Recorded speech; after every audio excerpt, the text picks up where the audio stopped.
안녕하세요. 레그넘 투자자입니다. 어느덧 2023년 한 해가 저물고 있습니다. 올해 시장은 그렇게 나쁘진 않았죠. 그런데 2년 전 금리 인상을 본격화한 2022년도 대비해서는 우리나라 또는 미국 시장이 그렇게 완연하게 크게 올랐다고 할 수는 없습니다. 그렇기 때문에 그 진입한 타이밍에 따라서는 아직도 조금 마이너스인 분도 계실 거고, 올해 또는 작년도 저점에 들어가신 투자자분들께서는 상당히 좋은 결과를 얻으실 수 있지 않았을까 하는 생각이 듭니다. 저희 회사도 2년 전에 기존의 자문사를 인수한 이후에 2022년도에 투자 프로세스를 셋업하고 여러분께 보여드릴 수 있는 투자 성과를 좀 만들어내었고, 2023년도 올해도 차분한 입장에서 전망하는 이런 스탠스를 계속 유지해온 덕분에 나쁘지 않은 성과를 얻을 수가 있었고요. 2022년 1월 3일부터 저희가 고유자금을 투자한 기준으로 보면 매년 저희가 당초에 목표했던 운용 성과도 포트폴리오별로 좀 차이는 있지만 잘 성과를 시현해오고 있다, 이렇게 자평을 하고 있습니다. 2024년도에 우리가 크게 볼 때 어떤 점들을 좀 눈여겨봐야 되는지, 그리고 시장이 어떤 방향으로 갈 건지에 대한 견해를 간략하게 설명을 좀 드리는 시간을 갖도록 하겠습니다. 일단 표지에서 보시는 대로 2024년도 한 해의 시장의 움직임을 저희는 범피 라이즈라고 이름을 지어봤습니다. 우상향을 하긴 할 건데 조금의 파동들이 계속되지 않을까. 참고로 2023년도 초반에 저희는 미국 경기 침체가 아주 대부분 올 거다라는 시장 견해와는 다르게 미국 경기는 상당히 좋을 거고 주식시장을 비롯한 자본시장도 나쁘지 않을 거다라는 견해를 계속해서 피력을 했었습니다. 내년도는 아까 말씀드렸던 범피한, 그러니까 시장이 좀 들쭉날쭉한, 그러면서 우상향하는 시장이 연출되지 않을까.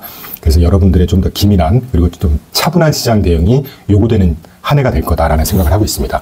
그러면 먼저 올해 시장을 한번 리뷰를 해보겠습니다. 그래프에서 보시는 것처럼 그 물가라든가 그 실업률을 포함한 경기 펀더멘털이라든가 또는 시장 10년물 금리라든가 주식시장이 어땠는지를 보면요, 물가는 CPI나 PCE 기준으로 완연한 하락세에 접어들었습니다. 이제 그래서 큰 걱정거리는 이제 덜었다라고 판단이 되고요.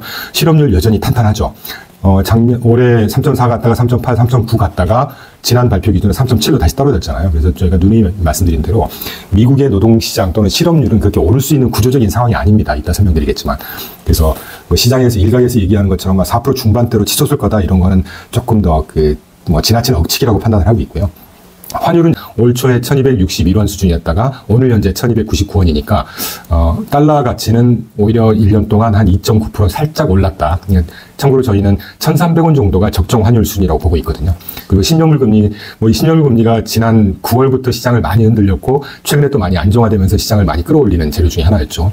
하지만 올 초에 3.879%였다가 12월 30일 오늘 현재 3.866입니다. 그러니까 중간에 떨어지고 오르고를 반복했지만 1년을 딱 놓고 보면 거의 비슷한 수준이었어요. 그래서 신용물 금리 1.3bp 정도 빠지는 걸로 올해 시장이 끝났고요. S&P 500 연초 대비 올 한 해 24% 상승했습니다. 코스피가 19% 상승했어요. 그런데 오른쪽 그래프에서 보시는 것처럼 모두에 말씀드렸던 시장이 본격적으로 하락했던 2022년도부터 지난 2년 동안을 놓고 보면 S&P 500 같은 경우는 지난 한 해 하락을 상당히 회복을 하면서 한 10% 가까이 캐치업을 더 오른 반면에 코스피 같은 경우는 작년 한 해 빠졌던 걸 아직도 회복을 못하는 상황입니다. 그래서 바로 다음 페이지에서 보시면 저희 4개의 포트폴리오의 운용 현황을 한번 보여드리는 건데, 그 중에 코스피의 2022년도 1월 1일 설정일 이후를 놓고 보시면 아직도 마이너스 한 11% 가까운 하락세를 기록하고 있다는 점에서 보면 늘상 말씀드리지만 여러분께서 투자 대상을 얼마나 잘 골라야 되는지, 또는 투자 타이밍을 얼마나 좀 신중하게 진입 타이밍을 결정해야 되는지가 여전히 중요한 투자 성패의 판가름의 기준이 된다 할 수 있을 것 같습니다.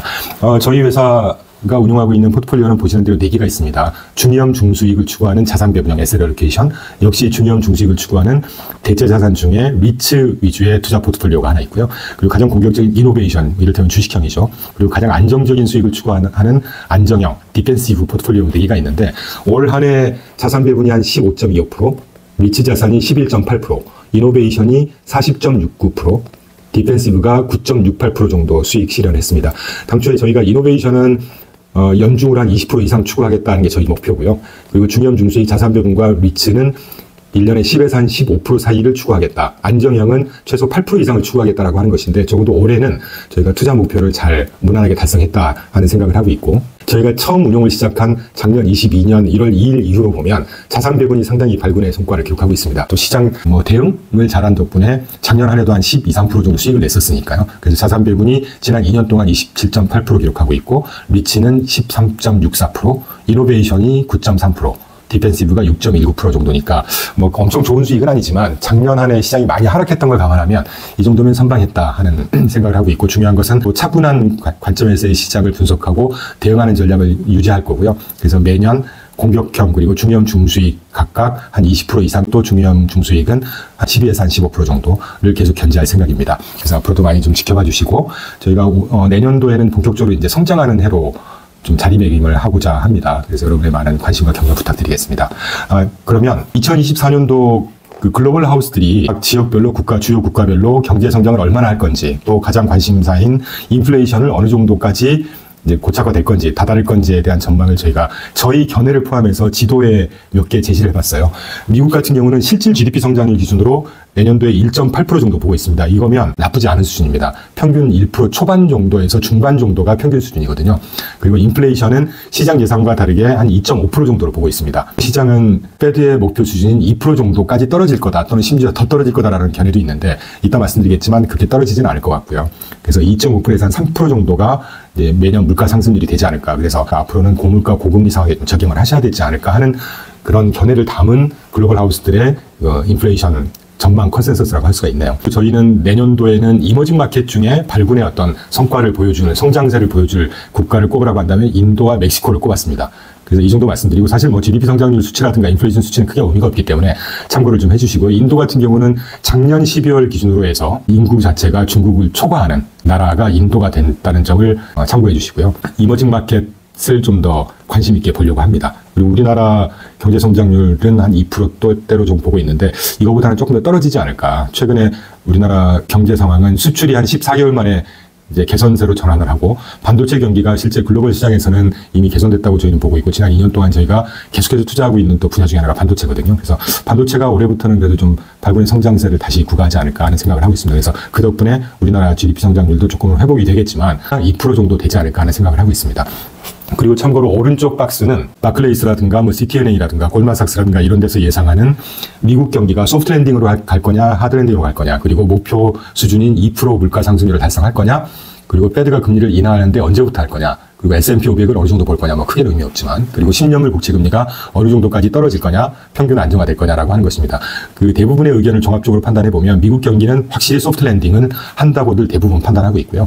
물가 상승률도 2% nearly라고 표현했으니까 2% 근접할 거다라고 얘기를 하고 있죠. 근데 저희가 볼 때는 2% 한 중반 정도 이상이 되지 않을까 하는 생각을 하고 있습니다. 그래서 그 페드가 금리 인하는 분명히 할 거라고 대부분 봐요. 한두 군데 빼놓고는. 그런데 저희가 조금 더 무게를 주는 견해는 올해 한 중반 이후 정도 돼야 금리 인하할 수 있지 않을까 하는 그런 하우스 뷰를 조금 더 높이 평가하고 있습니다. 10년물 금리가 아까 페드컷 한 몇 차례 할 거냐 이걸 감안했을 때 한 4% 중반대 정도가 조금 합리적인 예상 수준이 아닐까 하는 생각을 하고 있죠. 참고로 2022년 말에 2023년 국채 10년물 금리를 4%대로 적중하게 예상을 했던 하우스가 골드만삭스, BMO, RSM이라는 하우스였거든요. 이 하우스 세 군데가 내년도 10년물 금리를 4에서 4.5% 수준으로 예상을 하고 있습니다. 그래서 저희 하우스도 뭐 꼭 이 친구들의 견해를 따라가는 건 아니지만 그 고물가 고금리를 예상하고 있기 때문에 한 4% 언저리 정도가 적정한 10년물 금리 수준이 아닐까 하는 생각을 하고 있습니다. 자, 그러면 이제 그 매크로 변수 중에 큰 변수 첫 번째가 미중의 패권 갈등이라는 겁니다. 지난 11월 13일부터 15일 날 에이펙 정상회담에서 시진핑과 바이든이 정상회담을 하고, 물론 크나큰 실질적인 진전은 없었지만 중국이 약간 고개를 숙이는 약간의 데탕트 해빙의 분위기가 있었긴 했거든요. 그런데 그 이후에 이 그래프에서 보시는 것처럼 지난 11월 하순에 올해 1월부터 미국 하원의 대중국 특별위원회가 설치가 됐었는데, 지난 1년 동안 수개월 동안 심의를 하고 분석하고 청문회하고 보고서를 발간하면서 제시했던 약 150개에 이르는 권고사항의 주요한 내용이 중국을 WTO 가입함으로써 부여했던 최혜국 대우를 박탈하자, 그리고 중국산 제품에다가 추가 관세를 충분히 부과해라, 또는 중국의 미국의 첨단 기술을 획득하는 거에 규제를 확실히 가야 된다 등등의 미국의 압박 일변도의 그 정책 공고를 내놨습니다. 실제로 미국은 이렇게 되면 실제 법안으로 반영되는 경우가 되게 많거든요.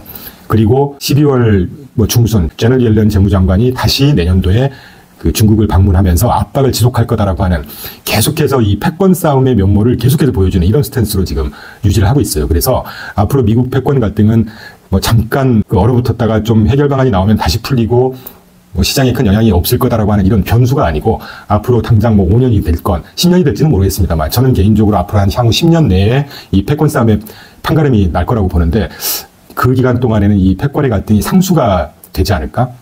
라는 생각을 하고 있고, 참고로 이 그래프에서 보시는 여러 가지 사파들은 1990년대 중반 이후에 미국이 중국을 대하는 태도가 인게이지먼트 팔러시였죠. 그래서 너와 나는 다시 친구야 이제. 그러면서 2001년도에 중국을 WTO에 가입시키면서 국제 무대에 선보이기 시작했습니다. 그 이후에 2008년도 중국이 그 미 국채 최대 보유국이 딱 되면서 패권에 도전을 하기 시작했죠. 그래서 2011년도에 미국이 피벗 투 에이시아라고 해서 앞으로 그래서 아시아에서 압박과 우리 패권을 확실히 확보할 수 있는 움직임을 계속 더할 거야 라고 하는 정책을 펴니다. 그리고 2018년 트럼프 정부 때 마이크 펜스 당시 부통령이 제2의 냉전을 선언하면서 같은 해에 인도 태평양 전략을 공식화합니다. 그러면서 2019년도에 차이나 밀리터리 파워라는 그 미 국방정보국에서 보고서를 펴내죠. 참고로 1991년도에 구소련이 패망했잖아요. 그런데 정확하게 10년 전인 1981년도에 미 국방정보국에서 최초로 소비에트 유니언 밀리터리 파워라는 책을 발간을 합니다. 당시에 러시아 군 장성이나 그 고위 간부들이 이 보고서를 입수하려고 혈안이 됐었다고 해요. 자국보다 더 잘 분석을 해놨다는 평가를 받았었거든요. 근데 이 보고서가 대중국 밀리터리 파워 보고서가 2019년도에 나왔다는 얘기는 글쎄요 뭐 낭설이긴 하지만 2029년도까지 이 중국이 어떻게 패권 지위가 박탈이 될지 아니면 미국에서 보는 그 중국의 입장이 어떻게 바뀔지 한번 관심 있게 봐야 될 뭐 그런 뭐 음모론까지는 아니지만 그런 내용이 아닌가 하는 생각이 듭니다. 그래서 최근에 디리스킹으로 전략을 선회하긴 했는데 이 중국의 어떤 압박은 계속되지 않을까 하는 생각이 듭니다. 여러 가지 이슈도 그렇지만 이 미중 패권 갈등의 문제도 경제나 시장을 조금 자본 파동을 계속 불러일으킬 만한 이슈가 아닌가 하는 생각이 들고요. 그 다음으로는 탈글로벌화 지수라고 하는 것은 헤이버 어널리틱스라고 하는 그 리서치 하우스에서 발간하는 자료인데 전 세계 수출과 수입의 합을 전 세계 GDP로 나눈 값입니다. 2000년도 중반이라고 할 수 있겠네요. 글로벌화가 정체에 머무르고 있고 살짝 그 글로벌화가 그 더딘 걸음을 하고 있죠. 그래서 앞으로도 이 흐름은 아마 가속화될 거라고 보고 있습니다.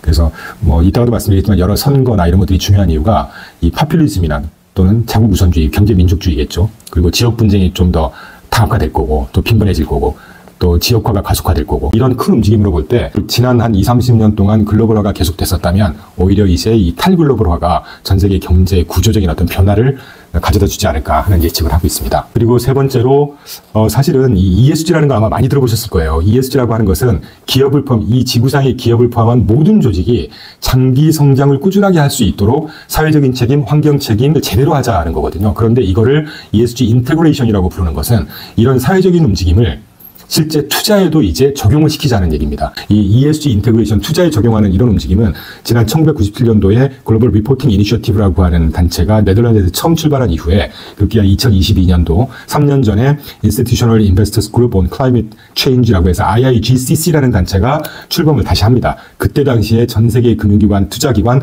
2,450개가 참여하면서요. 참고로 그때 당시에 한국 기관은 거의 없었습니다. 그래서 해외에서는 지난 한 25년 동안에 이 ESG를 투자에 접목하는 역사가 계속되어 왔고 준비 기간을 충분히 가짐으로써 앞으로 이 ESG를 투자에 적용하는 이런 움직임은 훨씬 가속화될 거라고 보고 있습니다. 이런 면에서 우리나라는 조금 너무 좀 뒤처져 있지 않나 하는 생각이 들어요. 참고로 우리나라가 국민연금이 지난 2006년도 SRI 펀드에 첫 투자한 이후에 2009년도에 책임투자 활성화 방안을 수립한 그 역사를 갖고 있거든요. 근데 그 이후에 어떤 정부 움직임이라든가 기업들의 대응이라든가 물론 대기업들은 좀 반발하게 대응하고 있지만 이 대기업들의 뭐 하청업체들이죠. 2차, 1차 벤더, 2차 벤더까지 아직 이 ESG를 적용할 수 있는 이런 상황이 아직 영원하다 보니까 조금 개인적으로 우려가 되는 감이 없지 않아 있습니다. 참고로 글로벌 투자기관들은 이 ESG 인테그레이션을 실제로 적용을 하고 있고요.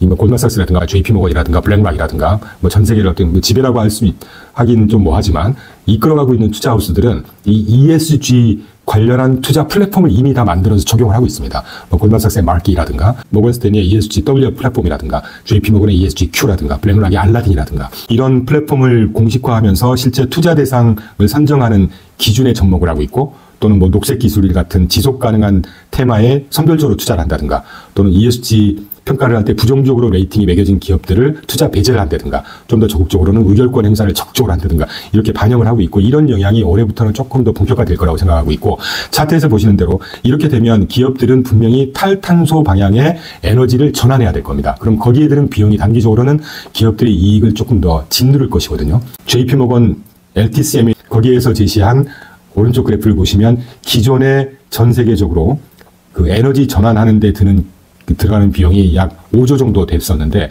향후에 매년 추가적으로 한 3.5조 정도가 더 추가됨으로써 매년 우리나라 돈으로 뭐 9.2조 달러니까 한 1경 정도 이상의 기업들이 에너지 전환하는 데 비용으로 투입이 될 거다라는 전망 보고서가 있습니다. 참고로 스탠포드 연구소에서도 매년 한 4조 달러 정도의 그 에너지 전환 비용이 추가로 들어갈 거다라고 하는 전망을 놓고 보면 아까 간단히 설명드렸던 기업 이익이 분명히 턴어라운드 할 걸로 예상은 되지만 이런 비용들이 추가적으로 듦으로써 우리가 예상했던 만큼의 기업 이익의 개선세가 조금 덜해질 수도 있다 하는 예상을 조심스럽게 하고 있습니다. 그 다음 페이지에 우리가 또 눈여겨봐야 될 것이 2024년도에는 주요국 그래프에서 보시는 대로 주요국의 선거가 굉장히 많이 예정돼 있죠. 뭐 작게는 오는 1월 13일 날 대만의 총통 선거가 있습니다. 그럼 이제 반중 성향의 집권 민진당이 승리를 할 거냐 말 거냐. 3월달이죠. 17일, 31일 러시아 대선이 있고, 뭐 러시아 대선이야 푸틴이 재선에 당선되겠죠. 그리고 우크라이나 대선이 있고, 참고로 젤렌스키가 뭐 최근에 그 언론 보도를 보면 50만 명을 추가 징집함으로써 지지율이 급락을 하고 있다. 이거에 따라서 또 전쟁 양상이 틀어질 수도 있을 것이고, 전 세계의 어떤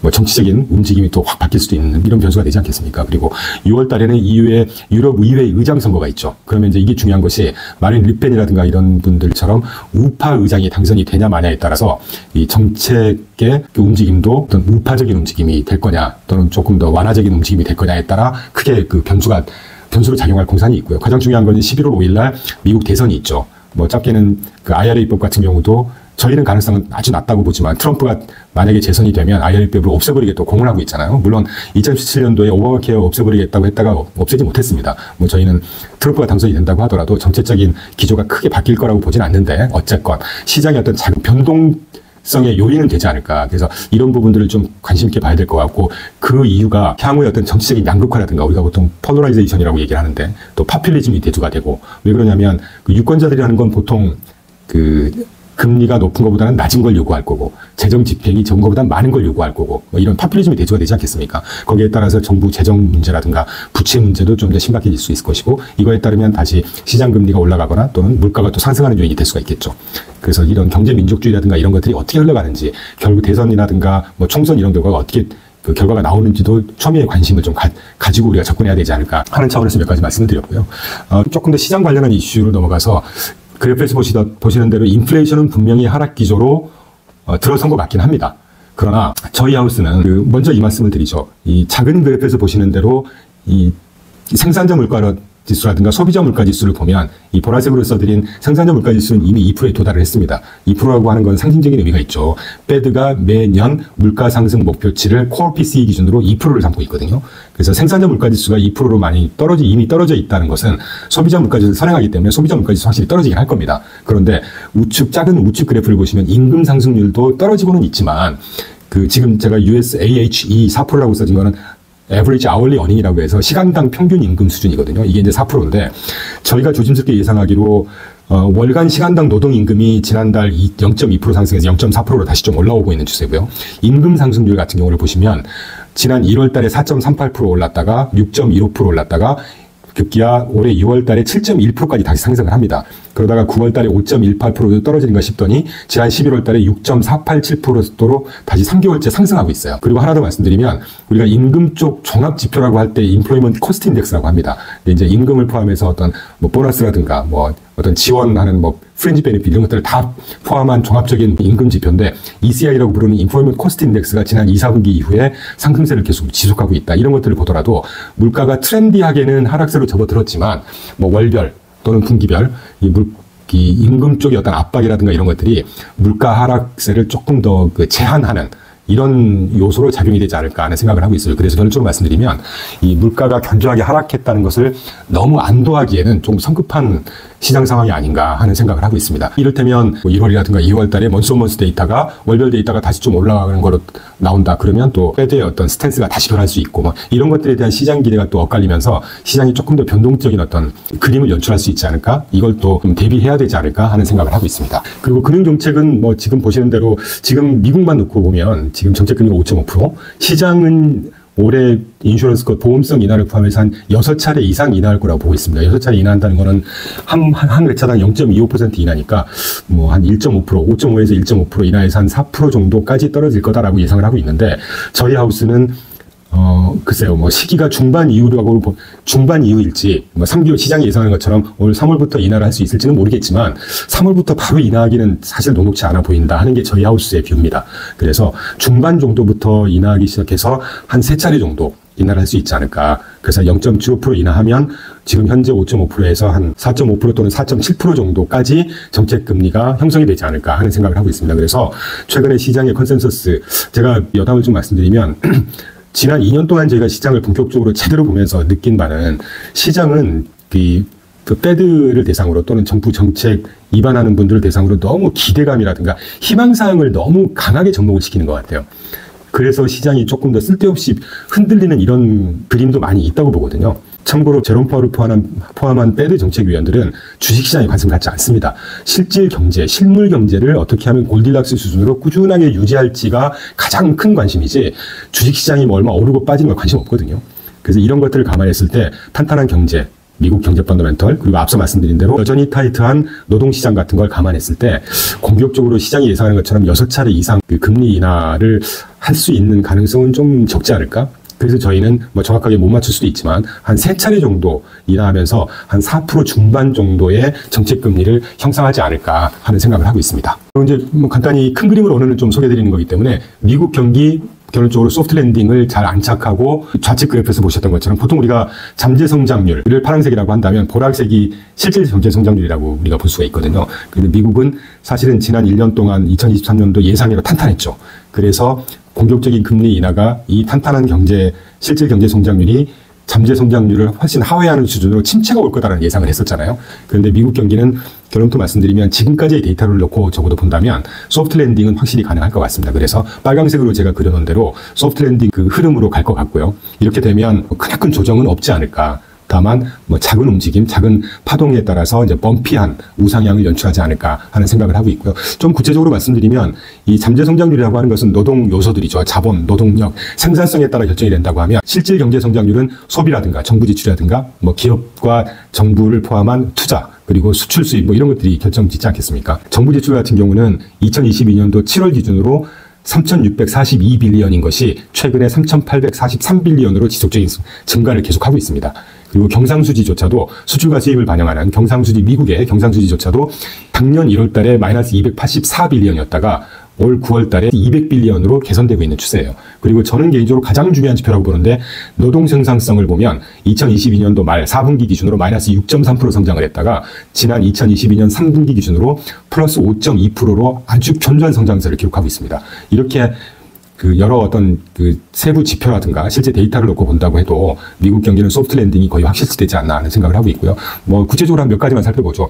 물가 상승률 오른쪽 보시는 대로 완연하게 트렌디하게 하락세로 접어들었고 물론 작은 파동은 있다고 말씀드렸습니다. 실업률 3.7%에서 시장이 예상하는 대로 4.5% 중반까지 막 올라갈 수 있는 구조적인 상황이 아니에요. 그래서 이런 두 가지만 놓고 본다면 확실히 소프트 랜딩은 가능하지 않겠는 생각이 들고 추가로 몇 개만 더 보죠. 가장 중요한 지표 중에 몇 가지를 꼽으라고 한다면 노동시장과 소비 아니겠습니까? 미국 경기를 놓고 볼 때 아까 말씀드렸던 노동 실업률 지금 3.7%, 뭐 4% 중반까지 올라갈 공사는 아주 낮다고 보고 있습니다. 작은 그래프에서 보시는 것처럼 지금 167만 5천 개라고 되어 있는 게 뭐냐면요. 리쇼링 이니셔티브에서 매년 지금 집계해서 발표하고 있는 미국이 리쇼링, 해외로 나갔던 공장을 자국으로 끌어오면서 창출되고 있는 새로운 일자리와 그리고 외국인들이 미국에 직접 투자하는 FDI, 외국인 직접 투자라고 하잖아요. 이 두 가지로 매년 창출되고 있는 일자리 수를 집계한 숫자입니다. 2차 냉전이 본격화된 2018년 이후만 놓고 보면 100만 개 육박해요. 그래서 미국의 노동시장은 굉장히 탄탄한 이런 상황이 구조적으로 그렇게 될 수밖에 없다고 생각을 하고 있습니다. 그래서 지난 1년 내내 저희가 미국 노동시장은 탄탄할 거고 소비도 견조할 거다라는 말씀드린 그런 배경이죠. 참고로 구인자 대 구직자 수가 1.46대 1이거든요. 지금 현재. 이 수치는 팬데믹 이전 평균이 1.2대 1이었던 걸 상회하고 있습니다. 여러분 생각해 보십시오. 일자리를 찾으려는 사람이 한 명이면 남아도는 일자리가 1.46개라는 얘기입니다. 더없이 견조한 상황이라는 것이죠. 일각에서는 그 2020년도 팬데믹 때 뿌렸던 정부 보조금 감안한 미국의 초과 저축이 거의 금방 소진되기 때문에 미국의 소비가 곧 꺾일 거고 그래서 경기 침체가 가속화될 거고 이런 얘기들을 일각에서 하는데 조금 근거 없는 낭설이라고 저희는 판단을 하고 있고요. 실제 그래프를 한번 우측 그래프를 보시면 파란색이 실질 개인 소비 지출입니다. 개인 소비 지출이라는 건 저희가 누누이 말씀드렸지만 소비자들이 지갑에서 돈을 실제로 얼마나 꺼내서 얼마나 썼는지를 총망라한 가장 정확하게 미국 소비를 나타내는 것이 지표 중에 하나거든요. 이 지표가 꾸준하게 증가하고 있고 아까 말씀드렸던 초과저축 소진에 따른 경기 침체를 좀 깨부실 만한 데이터라고 저는 판단하고 있는데 빨간색이 실질 가처분 개인 소득입니다. 최근에 좀 꺾이는 듯 하더니 다시 상승하고 있죠. 물가가 하락하게 되면 실질 가처분 소득은 증가하지 않겠습니까? 그래서 소비는 여전히 탄탄할 거다라고 저희는 확신하고 있습니다. 그래서 미국의 그 매크로 지표만 놓고 보더라도 미국 경기는 뭐 크게 우려할 만한 상황이 아니다. 그래서 그 소프트 랜딩 패스를 잘 구가할 것이고 뭐 주식시장도 그에 따라서 점점 우상향을 하겠죠. 뭐 약간 파동은 있겠지만 그렇다는 말씀을 좀 드릴 수가 있을 것 같고요. 그 다음 페이지 조금 더 이제 마이크로한 지표로 기업 이익을 한번 보겠습니다. 우리가 기업 이익 성장세가 어떻게 될지를 얘기하기 전에 미국 기업의 재무 상황을 한번 보자는 거죠. 대표적으로 세후 수익 중에 이제까지 부채를 일으켰던 돈을 빌린 거에 대한 이자 지불을 얼마나 많이 하고 있느냐가 가장 선행되는 지표 아니겠어요? 그래프에서 보셨던 것처럼 거의 한 10% 미만 수준으로 계속 떨어지고 있습니다.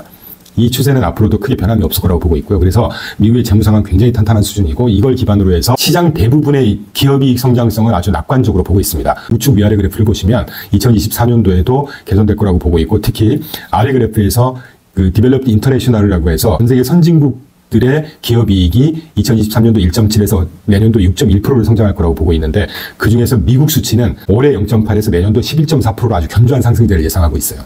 그 참고로 뭐 이머징은 작년에 마이너스 10% 하락했다가 기업이익이 올해 이제 베이스 이펙트까지 포함해서 한 18% 상승할 거라고 보고 있는데 일단 뭐 저희가 투자하는 시장은 미국 시장이고 또 경우에 따라서 이머징까지 같이 투자를 할 거라는 말씀을 먼저 드리고 하여튼 기업이익은 본격적으로 성장을 개선세가 유지가 되긴 될 겁니다. 그렇긴 하지만 ESG 에너지 전환 비용이라든가 또는 패권 같은 거 관련해서 글로벌 공급망이 재편된다든가 또 리쇼링이라든가 또는 물가 하락에 따라서 기업들의 가격 결정력이 떨어지기 마련이거든요. 이런 것들이 기업 마진 개선세를 조금 더 짓누르는 그래서 시장에서 흔히들 기대하는 과한 기대보다 조금 더 하회할 수 있는 가능성이 있지 않을까. 그래서 아까 누차 말씀드렸던 주식시장에는 어떤 작은 파동은 있을 거다라는 생각을 하고 있습니다. 미국 대형주, 소형주, 중형주 각 기업별로의 미국 기업들의 향후 12개월 포워드 P입니다. 밸류에이션이죠. 과거 25년 동안의 역사적 평균 수준과 지금 현재 P 수준이 어느 정도인지를 한번 제시해드렸는데요. 뭐 눈에 띌 만한 건 잘 아시는 대로 미국의 테크주들, 매그니피센트 세븐이 대표하는 테크주들과 이 테크주들을 또 포함하고 있는 미국의 그 대형주 가장 왼쪽에 두 개를 보시면 지난 25년 동안의 그 역사적인 평균 범위를 훨씬 초과할 정도로 지금 조금 비싼 수준이죠. 그리고 MSCI 인디아 기준, 인디아도 조금 비싼 수준이고요. 그리고 최근에 많이 회자되고 있고 지금 연말 한 두 달 동안 그 미국의 러셀 2000이죠. 중소형 지수가 한 25% 상승했잖아요. 이런 것들을 감안해서 미국의 중간 정도의 그 스몰캡, 소형주 지수도 역사적 평균 미디언 수준까지 조금 지금 가격이 상승한 걸 반영하고 있습니다. 그런데 저희는 사실은 이 밸류에이션이 얼마나 비싸니까 빠졌고 싸니까 오를 거다 이렇게 시장을 전망하지는 않는 하우스거든요. 늘 데이터와 펀더멘탈에 기초해서 큰 흐름을 잡는 하우스이기 때문에 하나만 좀 여러분께 언급드리고자 하는 것은 밸류에이션이라는 게 지금 싸다는 거는요.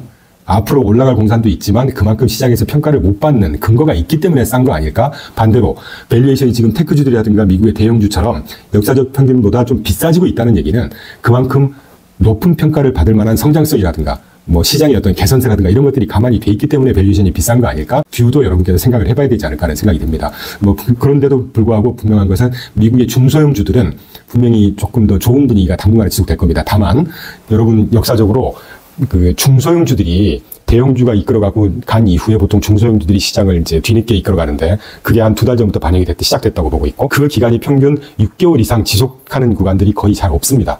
그래서 역시 중소형은 중소형이다라는 생각을 한번 해봄직하지 않을까 하는 생각을 하고 있고요. 채권 시장을 한번 보죠.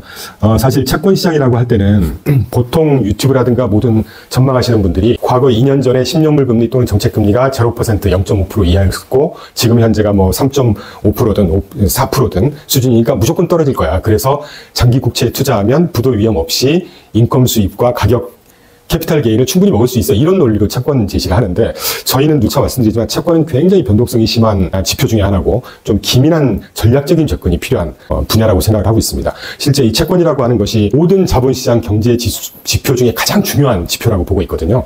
그래서 저희는 이번 차트를 통해서 몇 말씀을 드리고자 합니다. 우리가 그 미국의 시장금리 대표지수라고 하면 10년물 금리잖아요. 10년물 금리가 지금 3%대 한 중반 정도라고 본다면 저희는 향후에 적어도 내년 2023년도 한 해 3.5에서 한 4% 정도 밴드에서 머무를 거라고 생각하고 있습니다. 사실 당초에 저희는 한 4% 정도 봤거든요. 최근에 그 금리 인하의 가능성이라든가 물가가 좀 범피하긴 하겠지만 어쨌건 추세적으로 하락세로 접어들었다. 이런 것들을 감안했을 때 조금 수정했습니다. 신용물 금리 밴드 3.5에서 한 4% 보고 있고요. 그렇게 보는 근거는 보통 신용물 금리에 영향을 미치는 가장 큰 첫 번째 변수 통화정책, 그리고 통화정책에서 보는 중립금리가 지금 미국 기준으로 2.5%거든요. 그 이후에 기간 프리미엄이 또 영향을 미칩니다. 이 기간 프리미엄을 세부적으로 뜯어놓고 보면 경기 변수가 있을 것이고 매크로 변수가 있겠죠. 그림에서 보셨던 것처럼 경기 변수 중에 경기 상황, 물가, 부채, 수급 문제, 재정 적자. 매크로 변수 중에서는 지정학적 리스크, 미중 갈등, 공급망 재편 이런 요소들이 대표적인 게 있을 텐데 예를 들면 경기 상황이 좋아지면 기간 프리미엄은 올라가는 것이거든요. 그래서 금리가 상승합니다. 물가가 올라가면 지난 2년 동안 그랬던 것처럼 금리가 상승하죠. 이런 식으로 영향을 미칩니다. 그래서 제가 그래프로 그려놨는데 경기 상황은 소프트 랜딩이 거의 확실시 된다고 볼 때 정책 스탠스와 경기 상황 감안했을 때 중립적으로 영향을 미칠 것 같고요. 물가 같은 경우는 최근에 하락 추세로 접어들긴 했지만 아까 말씀드렸던 ESG 전환 비용이라든가 또는 글로벌 공급망 재편에 따른 그 생산 비용 레벨업이라든가 이런 가능성을 놓고 볼 때 중장기적으로는 중립적인 영향을 미칠 것 같고 잘 아시는 대로 부채나 재정 적자는 앞으로 계속해서 증가할 거기 때문에 금리 상승 요인이겠죠. 그리고 이제 수급 문제 같은 경우는 최근에 미국 그 국채가 기간물별로 계속해서 발행을 하고 있는데 한두 달 전에 우려했던 거하고는 다르게 아주 양호하게 잘 발행이 되고 있습니다. 그래서 중장기적으로 큰 영향을 미치지 않지 않을까 하는 생각을 하고 있고요. 반면에 매크로 변수 중에는 지정학적인 리스크가 심해지면 심해질수록 안전자산 선호 현상이 되면서 기간 프리미엄을 하락시키는 영향이 있을 겁니다. 그런데 미중 갈등이 심해지면 아까 언급드렸던 리쇼링이라든가 또는 공급망 재편이라든가 또는 지역화라든가 이런 것들이 결론적으로 기간 프리미엄을 상승시키는 요인으로 작용할 공산이 크다고 보고 있습니다. 그래서 중립금리 현재 2.5% 베이스 깔고 경기 변수를 놓고 볼 때 종합적으로는 기간 프리미엄을 상승시키는 요인으로 영향을 미치지 않을까? 매크로 변수도 상승시키는 방향. 이렇다고 하면 향후에 기간 프리미엄 평균이 보통 1.1%라고 보는데 저희는 여기서 조금 더 상승 요인을 감안을 했습니다. 그래서 1.5% 내외가 이 기간 프리미엄으로 형성이 될 거라고 보고 있고 그래서 한 4% 정도 가 향후에 미국 국채 10년물 금리의 적정 수준이 아닐까 하는 판단을 하고 있습니다. 그리고 내년 2024년도에 키워드를 몇 개 뽑다 보니까 글로벌 그 유수에 분석하는 하우스, 컨설팅 회사 그리고 금융기관들 자료를 한 40-50개를 쭉 저희가 지금 보면서 종합한 자료이고요. 저희 아이디어는 아니라고 말씀 먼저 드리겠습니다. 그래서 5D라고 정리가 되더라고요. 내년도에 여러분께서 이제까지 제가 구체적으로 몇 개를 쭉 설명을 드리긴 했지만 다시 좀 정리를 해보겠습니다.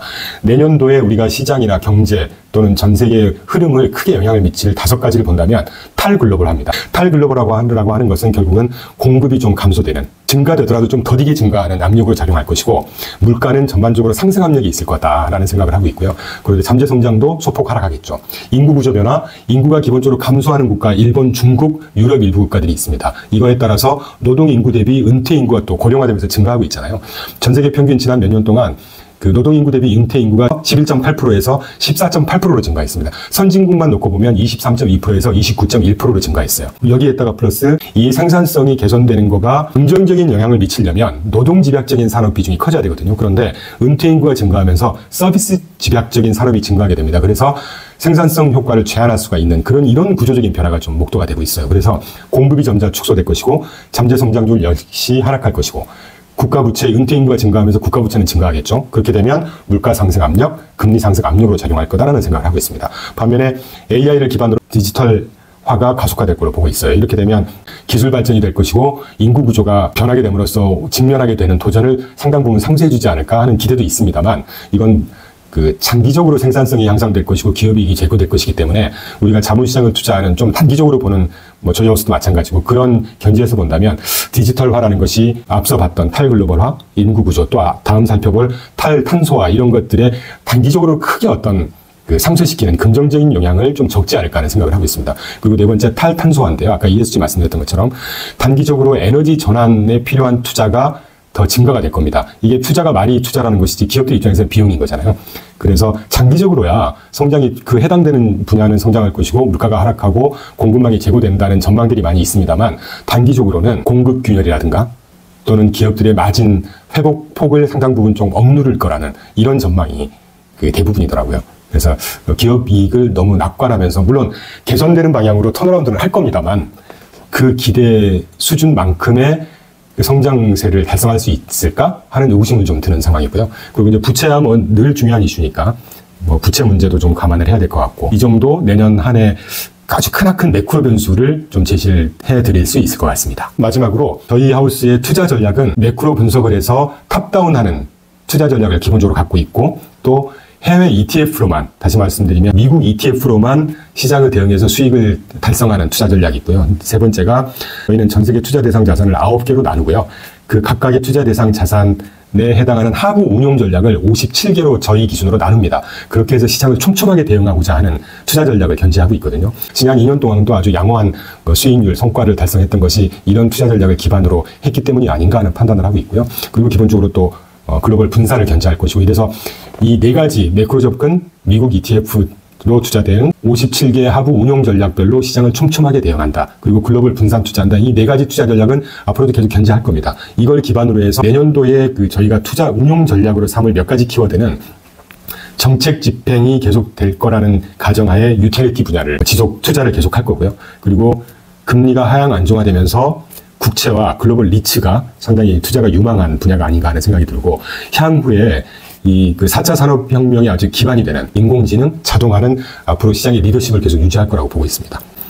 그리고 멕시코라든가 인도, 선별적인 이머징 시장에도 저희가 투자를 좀 더 노출을 시켜볼 생각이고요. 그리고 이 몇 가지의 운용 전략에 공동적으로 적용할 수 있는 인컴 기반의, 이를테면 고배당, 인컴 전략을 기본으로 깔고 가면서 모든 투자 대상 자산, 주식, 채권, 대체 자산, 헤지펀드, 이븐, 통화까지도 퀄리티 기반의 투자를 가져갈 계획입니다. 그래서 이 정도로 2024년도에 저희가 주요한 운용 전략으로 생각하고 있는 몇 가지를 소개해드렸고요. 이걸로 2024년도 전망 자료를 여러분께 제시를 해드렸고, 오늘 말씀드린 부분들은 제가 당초에 이제 매크로 접근하는 하우스다 보니까 매크로 변수 위주로 몇 가지 큰 그림만 제시를 해드렸습니다. 그래서 구체적인 어떤 택티컬한 구체적인 운용 전략, 시장 전망은 그때그때 저희가 타 유튜브 또는 자체 유튜브로 계속해서 여러분께 공유를 드리기로 하고요. 오늘은 이 정도로 마치도록 하겠습니다. 새해 복 많이 받으시고 건강하시고 건승한 한 해가 되시길 간절히 기도하겠습니다. 감사합니다.